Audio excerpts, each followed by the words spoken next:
Good morning. तर सकाळची सुरुवात झाली मॉर्निंग वॉकनी. ॲक्च्युली आज कॉलेजमध्ये जायचं होतं कारण की माझं थोडंसं काम होतं. सो रेडी झाले आणि कॉलेजला गेले. त्यानंतर ना सकाळपासून लाईट नव्हती आणि ती संध्याकाळी पण आलेली नव्हती. सो आधी देवाला दिवा लावला आणि त्यानंतर ना म्हटलं की चहा करूयात. सो मस्तपैकी चहा बनवला. ॲक्च्युली मला आल्याचा चहा खूप जास्त आवडतो कारण की ती एक टेस्ट पण येते आणि झोप आली असेल तर झोप पण जाते. सो लाईट नव्हती. सो आज कॅन्डल्स लावल्या होत्या घरामध्ये. लहानपणी लाईट गेल्यानंतर ना खूप जास्त मज्जा यायची कारण की अभ्यास करायला लागायचा नाही. सो त्यानंतर मस्तपैकी चहा केला आणि चहा पिला. आज डिनर मीच बनवला होता. सो डिनरमध्ये आज बनवलं होतं व्हेज पुलाव.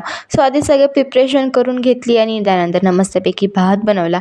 माझ्या मम्मीला आणि ऑफकोर्स घरात सगळ्यांनाच हा राईस खूप जास्त आवडतो. सो मी बनवला होता आणि माझ्या मम्मीची फेवरेट डिश म्हणजे ढोकळा. सो तिला खूप दिवसापासून ढोकळासुद्धा खायचा होता. मग ती आज बोलली की ढोकळा बनव. सो मग आज मस्तपैकी ढोकळासुद्धा बनवला होता. त्याचं बॅटर तयार करून घेतलं. त्यानंतर त्याला स्टीम दिली. इडलीच्या भांड्यामध्ये स्टीम दिली की तो पटकन बनतो. सो खूप छान झाला होता आणि खूप स्पंजीसुद्धा झाला होता. मम्मीला खूप जास्त आवडला. सो त्यानंतर डिनर केला मी.